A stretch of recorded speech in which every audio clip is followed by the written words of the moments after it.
ओम नमः सिद्धेभ्यः। ओम नमः सिद्धेभ्यः। ओम नमः सिद्धेभ्यः। नमो जनाणम। सभी को सादर श्रद्धात्मक वंदन। आज चैत्र शुक्ल एकम प्रतिपदा का यह शुभ मंगल पावन दिवस है और आज ही के दिन इसे गुणी पड़वा के नाम से भी जाना जाता है, जो विक्रम संवत का प्रारंभ दिन है। इसे नव वर्ष के रूप में बहुत ही धूमधाम से मनाया जाता है। अभी तक विक्रम संवत 2081 चल रहा था, अब आज से 2082 विक्रम संवत प्रारंभ हुआ। तो चलिए आज के इस शुभ मंगल दिवस पर आज 1008 श्री मल्लीनाथ भगवान का गर्भ कल्याणक तिथि का दिन भी है और ऐसे पावन प्रसंग पर जो सोनगढ़ से संदेश प्रसारित हुआ है, आइए हम पढ़ते हैं उसे। सम्यक दृष्टि को भले स्वानुभूति स्वयं पूर्ण नहीं है, परंतु दृष्टि में परिपूर्ण ध्रुव आत्मा है।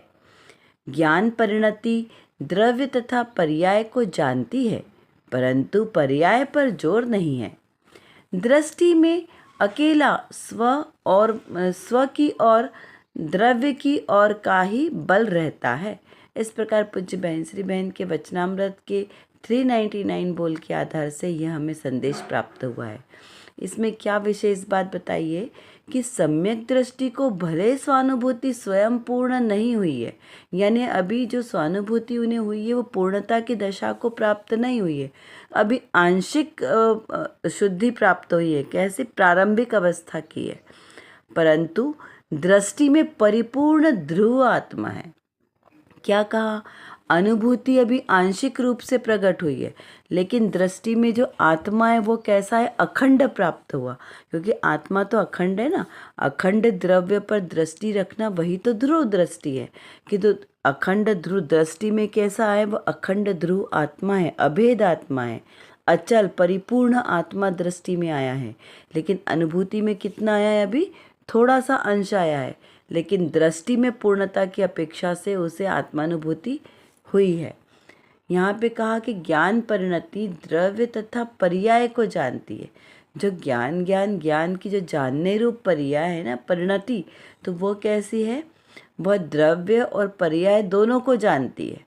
अकेले द्रव्य को नहीं जानेगी, अकेले द्रव्य पर दृष्टि तो अकेले द्रव्य पर रहेगी, लेकिन जानेगी कैसे? पर्याय को भी जानेगी, सहज ही जानने में आएगी। और यदि कोई बोले कि हम पर्याय पर दृष्टि रखें, तो जो पर्याय पर दृष्टि रखेगा वो ध्रुव को जान ही नहीं पाएगा, कभी नहीं जान पाएगा। लेकिन ध्रुव पर दृष्टि रखने से पर्याय सहज ही प्राप्त हो जाएगी। जैसे एक किसान अपने खेतों में फसल बोता है, उसने लगाई गेहूं की फसल, तो वो जब गेहूं की फसल लगाता है तो उसमें साथ में थोड़ा बहुत चारा घास सहज ही उग जाता है ना। लेकिन यदि कोई किसान कहे कि मुझे चारा लगाना है तो शक्य होगा क्या? तो उसे फल की प्राप्ति कभी नहीं होगी। यदि वो फसल लगाएगा गेहूं की, तो चारा उसको सहज ही मिल जाएगा, उसके लिए उसको स्पेशल कोई उपक्रम करने की आवश्यकता नहीं पड़ेगी। तो वैसे ही जो ध्रुव पर दृष्टि रखेगा उसे सहज ही आत्मा प्रकट हो जाएगा, स्वानुभूति सहज ही हो जाएगी, तो उसे पर्याय भी सहज ही प्राप्त होगी, जानने में आएगी। परंतु पर्याय पर जोर नहीं है। उसको पर्याय जानने में तो आ रही है, लेकिन पर्याय का उसको कोई वैल्यू नहीं है। जैसे किसान को घास तो उग गई है, लेकिन उस चारे पर, घास पर उसकी दृष्टि नहीं है, उसकी दृष्टि उस अनाज पर है जो उसने उगाया था मेहनत करके, तो उसकी दृष्टि उस पर है। वो मिला उसे जरूर है, लेकिन उसको मोल नहीं है, दृष्टि उसकी आत्मद्रव्य पर है। ऐसे ज्ञानी जीव को, सम्यक दृष्टि जीव को, दृष्टि में अकेला एक स्वद्रव्य की ओर का, यानी द्रव्य की ओर का ही बल रहता है, पर्याय का बल नहीं रहता। जैसे भजनों में आता है ना, दृष्टि में आत्मा भक्ति परमात्मा, ऐसी आराधना हो सिद्धात्मा, मार्ग ऐसा मुझे मिल गया, मानो भव के भ्रमण का हरण हो गया, ज्ञान सम्यक मेरा हो गया, ज्ञान सम्यक मेरा हो गया, मिथ्या भ्रम का अंधेरा विलय हो गया, ज्ञान सम्यक मेरा हो गया, ज्ञान सम्यक मेरा हो गया। तो इस प्रकार जब दृष्टि में एकमात्र अपनी आत्मा आती है तो सारी सृष्टि बदल जाती है। तो यहाँ पर हमें बदलना कहाँ है? अपनी दृष्टि को बदलना है। दृष्टि बदली तो सृष्टि सहज ही बदल जाएगी। अनादि काल से तो हम मिथ्यात्व का आश्रय लेकर संसार का परिभ्रमण करते आ रहे हैं। तो अब अपनी दृष्टि में अपने को आत्मदृष्टि करने से जो स्वानुभूति हुई उससे संसार का अंत हो जाएगा, क्योंकि मिथ्या भ्रम का अंधेरा विलय हो जाएगा। मिथ्यात्व का विलय होगा तो सम्यक्त की प्राप्ति होगी। तो सम्यक्त की प्राप्ति तो हमारे लिए सबसे आवश्यक है ना। आवश्यक क्यों है? क्योंकि मिथ्यात्व के कारण संसार में परिभ्रमण होगा और सम्यक्त के कारण संसार का अंत होगा। तो अब जब हमें इस संसार का अंत करना है तो हमें अपनी दृष्टि को बदलना है। बाकी बाहर में कुछ भी कार्य करने जैसा नहीं है, क्योंकि सभी द्रव्यों का सहज परिणमन है। छहों द्रव्य अपने अपने स्वभाव में रहते हैं, अपने स्वभाव से कभी बाहर नहीं जाते। उनका परिणमन अपने आप में सहज होता है। कोई किसी के परिणमाने से परिणमित नहीं होता। चाहे कोई देव, इंद्र, धर्मेंद्र, चक्रवर्ती भी आ जाए तो भी एक द्रव्य का परिणमन दूसरे द्रव्य में नहीं करा सकते। तो जब सब व्यवस्था सहजी तो उसमें हमें अपना क्या लगाना है? हमें तो सिर्फ अपने आत्मस्वरूप पर दृष्टि रखनी है कि मेरा आत्मा कैसा है, मेरा स्वभाव कैसा है, मेरा जो सहज स्वभाव है वो कैसा है? ज्ञानानंद स्वभाव वाला है। तो वो ज्ञानानंद स्वभाव कैसा है? मात्र जानने वाला, करता नहीं। तो क्या का विचार करना है? सहज के जो भी कार्य हो रहे हैं वो सब सहज हो रहे हैं। पूरे संसार का सहज कार्य सहज हो रहा। किसने जाकर सूर्य को कहा कि अब तुम उदित हो जाओ, अब तुम अस्त हो जाओ, अपनी किरणें डालो? अब तुम आकाश को कहा कि तुम बादलों को सूर्य के आगे आ जाओ, ग्रहण कर दो? कोई नहीं कहता। बारिश आना, ये सारी चीज़ें प्राकृतिक जो है वो सब सहज ही होती है। कोई यहाँ पर किसी को परिणमित नहीं कराता। इस प्रकार इसका आज संदेश का अर्थ निकलता है। चलिए अब देखते हैं आज की रत्न कणिका में कौन सी विशेष बात आई है। यहाँ पर श्रोता ने प्रश्न किया है कि आत्म साक्षात्कार क्या है। उसकी बातें तो सुनी है, परंतु किंचित झलक यानी अनुभूति न हो तो उसमें मन कैसे प्रवृत्त होगा। बाह्य में तो अशांति ही लगती है। प्रश्न क्या है? आत्म साक्षात्कार यानी अपनी आत्मा की अनुभूति। तो यह आत्मा की अनुभूति कैसे होती है? हमने बातें तो बहुत सुनी है कि इस प्रकार आत्मानुभूति होती है। आत्मानुभूति वाला जीव अपने आप में ही मग्न रहता है, उसे दिन रात सिर्फ एक आत्मा ही आत्मा नज़र आता है। तो हमें तो किंचित भी इसकी अनुभूति नहीं हुई है, तो हमें कैसे उसमें हमारा मन लगे कि हमें आत्मानुभूति करना है? कुछ उसका स्वाद तो आए तभी तो हमें उसका अनुभव होगा। अभी तो अशांति ही लगी रहती है। जैसे किसी को रसगुल्ला खाना है, हमने कहा अरे रसगुल्ला बहुत अच्छा होता है, मीठा होता है, लेकिन जिसने कभी रसगुल्ले का भी स्वाद ही नहीं लिया उसे कैसे पता चलेगा? तो उसे पता ही नहीं चलता कि वो मिठास कैसी होती है।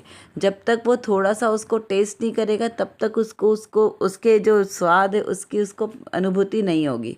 तो ऐसे ही हमें अनुभूति कैसे हो? तो उसके लिए यहाँ पर कहा कि इतना तो अपने को महसूस होता है कि बाह्य में कुछ भी सारभूत नहीं है, कहीं सुख दिखाई नहीं देता। यहाँ से सुख मिलेगा, वहाँ से सुख मिलेगा। इस प्रकार जीव दर दर की ठोकरें खाता है, किंतु संतोष नहीं मिलता, शांति नहीं मिलती।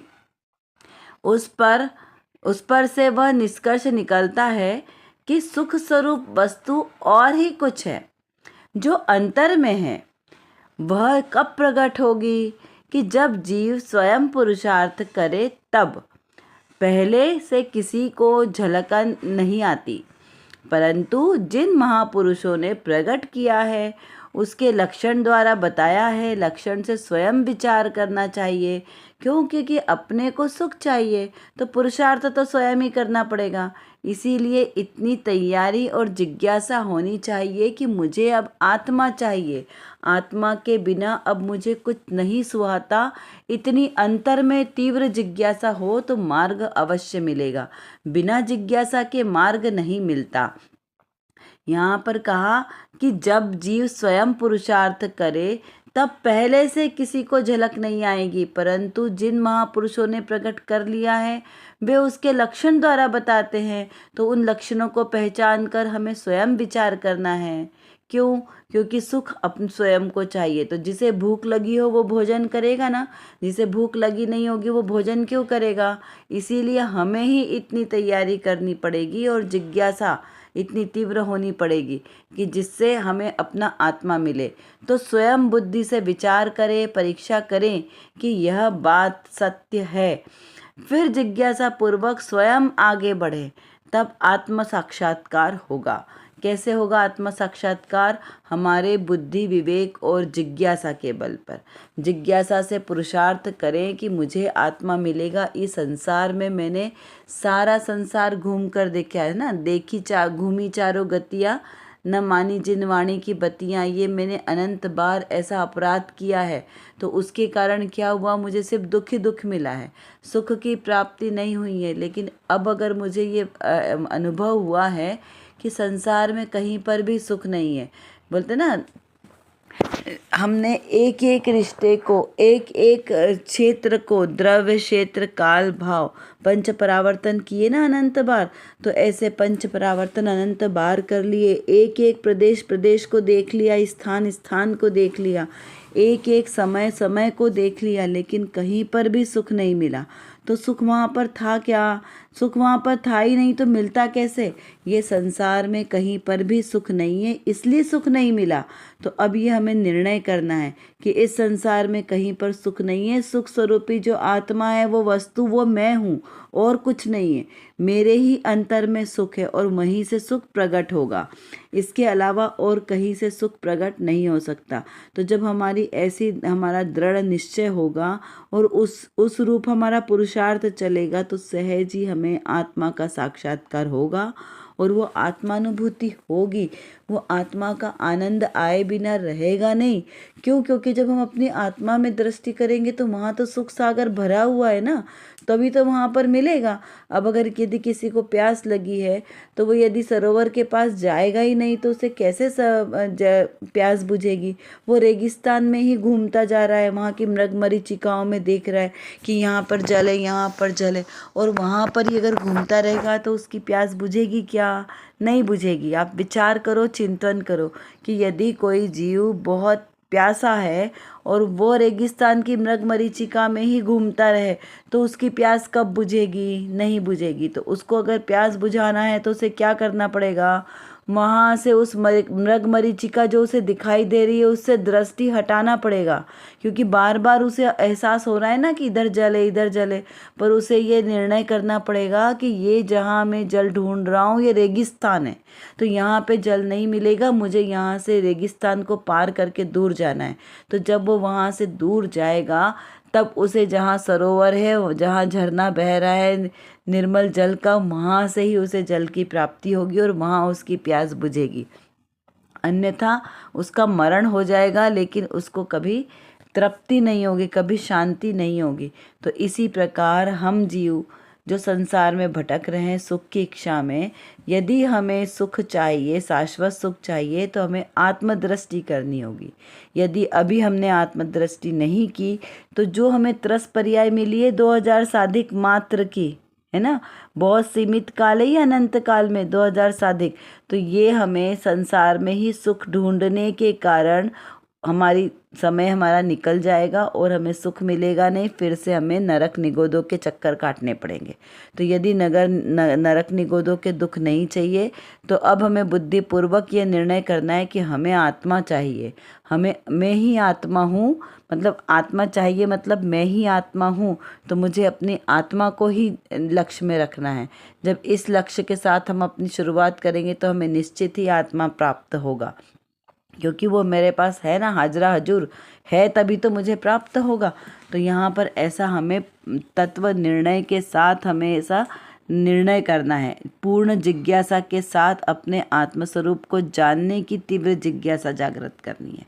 क्योंकि जब तक हमारी जिज्ञासा जागृत नहीं होगी तब तक हमें अपना आत्मा प्रकट रूप में प्राप्त नहीं होगा, उसके साथ साक्षात्कार नहीं होगा। अब यहाँ पे साक्षात्कार से क्या लेना, साक्षात्कार यानी मेरा आत्मा मुझे अपनी दृष्टि में झलकन में झलकने लगे। अब देखिए, अगर एक बार आत्मा हमें झलकने लग जाए तो क्या होगा, तो कहीं जाता नहीं है। एक बार आपको आत्मा का अनुभव हो गया तो फिर से वो जीव वापस से अगर पुरुषार्थ करे तो फिर से उसको अनुभूति में आत्मा आता है।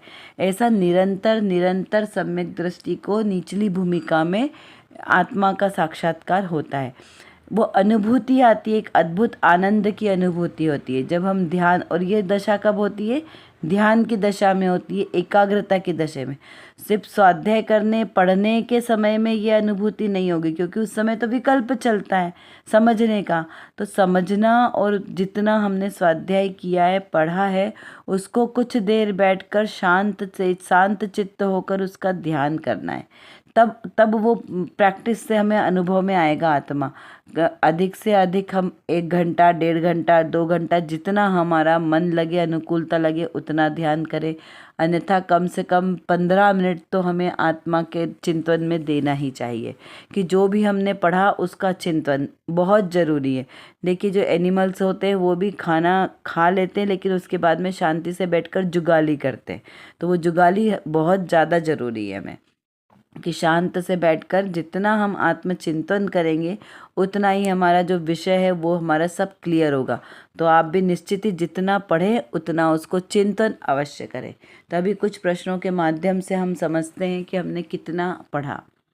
प्रतिकूलताओं में तो सबको दुख लगता है, किंतु अनुकूलताओं में भी दुख लगे, ऐसा विचार करें कि क्या हमें कभी अनुकूलताओं में दुख लगा। क्योंकि जिसको हमने अनुकूलता और प्रतिकूलता मानी, ये तो संसार की ही अवस्था है। ये अनुकूल और प्रतिकूल संयोग किसी कार्यकारी नहीं है, एकमात्र मेरी आत्मा का लक्ष्य है, वो कार्यकारी है। तो इस पर भी विचार और चिंतन करें। ज्ञान स्वभाव मात्र आत्मा को राग को जानता है।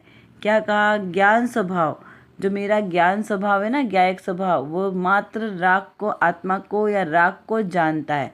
तो वो कैसे जानता है, किस दृष्टि से जानता है, इस पर विचार करना है। विचार कीजिए कि क्या संसार में कहीं पर भी सुख है या नहीं, इस पर विचार और चिंतन करना है। सुख है तो कहाँ है। मैंने जिन जिन संयोगों में अपनापन दिखलाया वहाँ पर सुख मिला या दुख ही मिला, इस पर विचार करना है। आत्मानुभूति करने वाले जीव को एक आत्म स्वभाव ही रहना ही उसे अच्छा लगता है, और वह उपयोग को बाहर जाए तो जिन धर्म श्रवण करना, स्वाध्याय आदि क्रियाएं करना, ऐसे शुभोपयोग में ही वह अपना उपयोग लगाए तो कार्यकारी होगा। अशुभोपयोग में जाना संसार का कारण बनेगा। इसलिए बुद्धिपूर्वक विचार करना है। कर विचार तो पाम, हम जितना विचार करेंगे उतना ही हमारा विषय क्लियर होगा। क्योंकि हमारे पास समय की कमी है और जानना बहुत ज़्यादा है। और किसको जानना है, अपने ही ज्ञायक स्वभाव को जानना है। तो जब तक हम अपने इस ज्ञायक स्वभाव को नहीं जानेंगे तब तक हमारा कोई भी कार्य सिद्ध नहीं हो सकता। तो एकमात्र जो मेरे अंदर, मतलब मेरे आत्म स्वभाव में जो ज्ञान नाम का विशेष गुण है, इस गुण को एकमात्र अपने ज्ञायक स्वभाव को जानने में लगाएं तो निर्विकल्प दशा की प्राप्ति होगी। और इस निर्विकल्प दशा के ही आश्रय से हमें शाश्वत सुख की प्राप्ति होगी।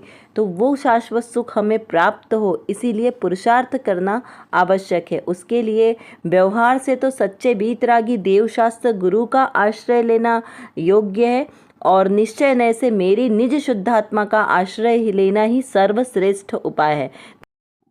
अभी के लिए बस इतना ही। विशेष चर्चा हम आगे की कक्षाओं में करेंगे। तब तक हम अपने आत्मस्वरूप को जानें, पहचानें और उसी में लीन रहें। इसी विशेष मंगल भावना के साथ आप सभी को सादर जय जिनेंद्र।